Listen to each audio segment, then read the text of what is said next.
ఎవరికో పుట్టారు, ఎవరినో పెళ్లాడారు, భారత్ కు అక్రమంగా వలసొచ్చారు. ఇక్కడే ఉంటున్నారు, డజన్ల కొద్దీ పిల్లల్ని కంటున్నారు. ఇలా వచ్చిన వారి సంఖ్య వేలల్లో కాదు, లక్షల్లోకి చేరిపోయింది. ఓవైపు రోహింగ్యాలు, మరోవైపు టెర్రరిస్టులు, ఇంకోవైపు అమ్మాయిలను అంతమొందించేందుకు కాచుకొని కూర్చున్న జిహాదీలు. వారికి తోడు పాకిస్తాన్ నుంచి అక్రమంగా ఇండియాకొచ్చిన లక్షలాది మంది ముస్లిం మహిళలు. వీరందరినీ చూస్తుంటే దేవుడా, నా దేశం ఎవరి చేతుల్లోకి పోతోంది అని అరవాలనిపిస్తోంది. ఈ రాజకీయ పార్టీలకు బుద్ధొచ్చేదెప్పుడు? వారికి జాతీయ భావన వంట పట్టేదెప్పుడు? ఓవైపు జనాభా నియంత్రణ పాటిస్తూ పన్నులు కట్టేదొకరు, మరోవైపు డజన్ల కొద్దీ పిల్లల్ని కంటూ ఏ బాదరబందీ లేకుండా ప్రభుత్వ పథకాలను ఎంజాయ్ చేసేది మరొకరు. ఇదెక్కడి సమాజం? ఇదెక్కడి రీతి? ఇదెక్కడి రివాజు? భర్తలు పాకిస్తాన్లో, భార్యలు హిందుస్థాన్లో.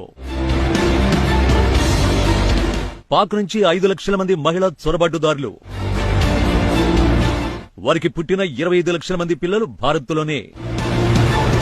ఆ నంబర్లు వింటే నోటి నుంచి మాట రాదు, వింటుంటేనే ఒళ్ళు జలధరిస్తుంది. ధర్మం కోసం మాట్లాడే దేశం మొత్తం ధర్మశాలగా మారిందా? దారిన పోయే దానయ్యలు, దానమ్మలు ఇండియాకు రావడం ఏంటి? ఇక్కడ దర్జాగా పౌరసత్వం పొందడం ఏంటి? లక్షలు దాటి కోట్లలోకి జనాభాను కనడం ఏంటి? భారత్ లో ఇప్పుడు ఎక్కడ చూసినా పాక్ జాతీయత కలిగిన మహిళలు, వారికి పుట్టిన పిల్లలు, చదువుకుంటున్న వారు, ఉద్యోగం చేస్తున్నవారు, ఇలా అనేక రకాల కేటగిరీలకు చెందిన ప్రజలు భారత్ లో దర్జాగా బతికేస్తున్నారు.